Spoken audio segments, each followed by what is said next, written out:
Loveland about how the emotions kind of made it a little difficult to focus on the day. Did you find anything like that today? No, it was better today.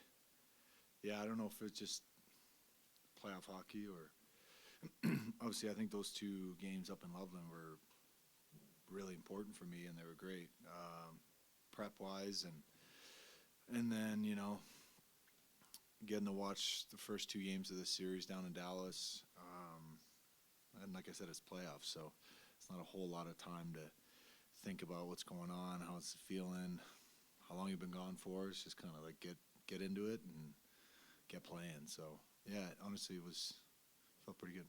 Jesse, then Pat. Gabe, I know it's hard given not only the result, but the way that everything just ended 5 minutes ago, but what was it like to get that reception from the crowd and be able to skate out to that reception from the fans during warm-ups? Yeah, I mean, it was amazing. I don't know. I'm just blessed and very fortunate to be in a position to feel those feelings and to feel, I don't know really what exactly was going through my body and mind at that time, but it was pretty special, and I mean, that's a memory for life. Simple as that. Yeah, Avs faithful, they make it special. It's a special place to play. It's a special place to live and raise a family, and obviously the last 3 years have been difficult at times, and yeah, to come back and feel that love, I mean, incredible. So yeah, it means a lot. To kind of piggyback off this, and I'm sorry, I know it's an emotional game, and I don't mean to ask this question on this, but I don't think your son has ever seen you play, and he held up that sign, your daughter held up the sign. How much does it mean to have them see you do what you do? Yeah, I mean, that was as close I got to losing it during warm-up, was when I looked over at them and seeing their big smiling faces. So it was very special. I think they've probably been thinking that I've been lying this whole time, that I do play hockey. I really do. But yeah, they were 1 and 2 when I last played, and now they're 5 and 4, and they're growing up, and we got another one on the way coming this summer, and yeah, it just puts it in perspective how much time has passed, I guess, right? Like, so it's very special. Obviously, hockey was and is my first love, and my kids are supporting me and cheering me on, and I think it's cool, and I think my son, has a little bit of that in him as well. He seems to be liking the sport, so yeah, pretty sweet moment there. Gabe, we saw the emotions from your documentary series for the opener here when you weren't able to play. To be out there for the first time, how were you able to hold those emotions together, and how much did it help that Mikko got in your way so you could knock him down and kind of get that? Yeah,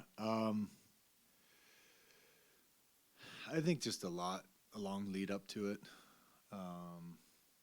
I've probably played this game 100 times in my mind already, and envisioned what it was going to feel like, and obviously that wasn't even close to what it actually felt like, but at least I've envisioned it and allowed myself to go there at times, and but then I've all day today and all week really I've had to just keep my emotions in check and really just try to stay calm and in control, and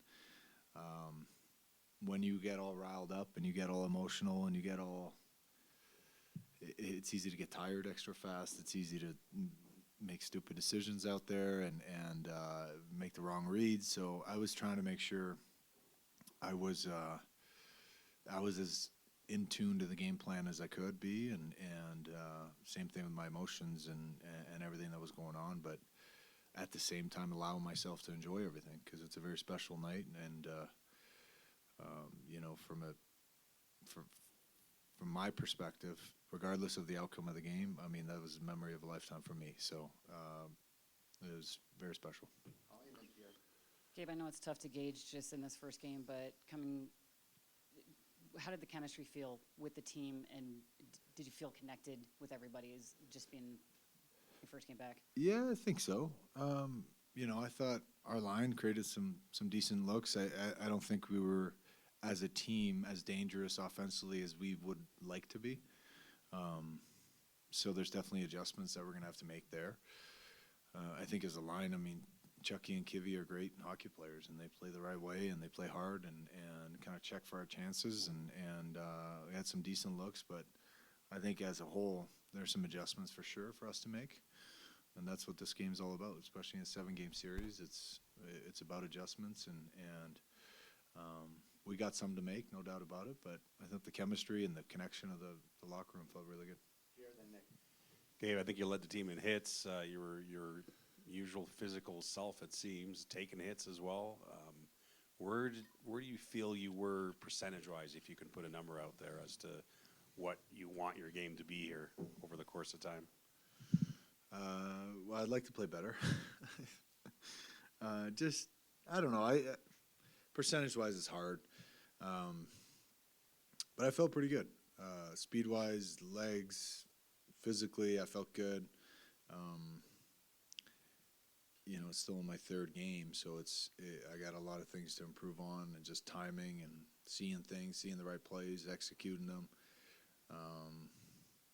So that's one of the positives, is there's a lot of areas of improvement. So looking forward to it, and I think every game is going to continue to get better, and same thing goes for our team.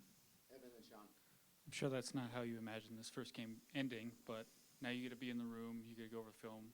What is kind of your message after a game like that to your team as the leader? Well, that is, I guess, kind of the starting point, is to watch it, and our coaching staff does a great job. Whether you win or lose, you go through the scoring chances for, scoring chance against. You look at everything. You look at all the areas we can improve on. Power play being one of them. We got to clean that up execution-wise, and just overall kind of structure, I think, and the way we get set up in zone, and a lot of areas. So I think the message would be to, look at the film, get better, and improve, and then we got another crack at it on Saturday night. So obviously it's not the outcome we wanted, but that's the way it goes, and that's playoff hockey. You got a short memory, and let it go and move on. You're kind of jumping onto a moving train, which is hard enough with 2 good knees as it is. To piggyback off Evan's point, I mean, where is this locker room at emotionally when you have back-to-back games like that in an emotional series? On an emotional, there's about 18 levels of emotion with this. And with that PP1, what have you seen that hasn't really been flying? Yeah, it's tough losing, whether you lose in overtime or not. I'm not too fond of just sitting there and saying it could have gone the other way. We had some good looks. There's obviously that we all know that's the case. It really could have gone either way, but it didn't. So we just gotta bounce back. That's the way it is. You gotta have a short memory, like I said, and a resilient group in there. This is the way it's been all year. It's the way it's going to continue to be. You're not always going to have leads in the playoffs. You're not always going to be up in series. So you have to find ways to really have a short memory and move on. That's as simple as that. It's a boring answer, but I think that's the reality of it. As far as the power play goes, I think a lot of it comes down to execution. A little bit slow, a little bit having some issues execution-wise, and we'll clean that up. That's we got a lot of good players on the ice, and I have all the faith in the world that we'll clean it up come Saturday. Gabe, 2-parter. For starters, I don't know for sure, but I don't know if any coach would, play you on the opening draw like that, given the fact that, number one, those weren't your line mates, and it's playoffs game 3. It's not a regular season game in December. I guess, how appreciative were you to be able to have that moment with McKinnon, with Taves, and with Makar? And then the second part is, did Mikko say anything to you there when you guys lined up for the opening draw? Yeah, he said something along the lines of "welcome back," something like that. Mikko's regardless of what jersey he wears, I love him. He's a good friend of mine, and but in this series, obviously we're not friends when we're playing. Obviously, very special to be out there for that. I think that just goes to show what kind of people we have in this organization, top to bottom. And I think I wouldn't be sitting here today if it wasn't for the support of everybody in this organization, whether that's a Kroenke family or Joe and C-Mac everybody in the front office to trainers to coaches and especially players, you know, and fan base. So it's a very special place to play, and like I said, to feel that support from day one throughout this whole journey, and as long and as slow as it's been and as rocky as it's been, very special to feel that unwavering support the whole way, and I don't think it's like that necessarily everywhere. So yeah, very, very fortunate. You've talked about stepping back into the role as a player on the ice tonight, but I wanted to know about stepping back into the role as the captain throughout the course of the night and leading the team again. Yeah, I mean, it's a place where I'm comfortable, you know, on the bench, in the room, on the ice. So I think that's very familiar to me. And obviously I think it starts off with playing the right way and playing hard and playing well, and that way, you know, guys can feed off your energy and feed off the way you play. But I think there's plenty of leadership in that locker room. You know, I think we've got work to do as a team, and that's what we'll do.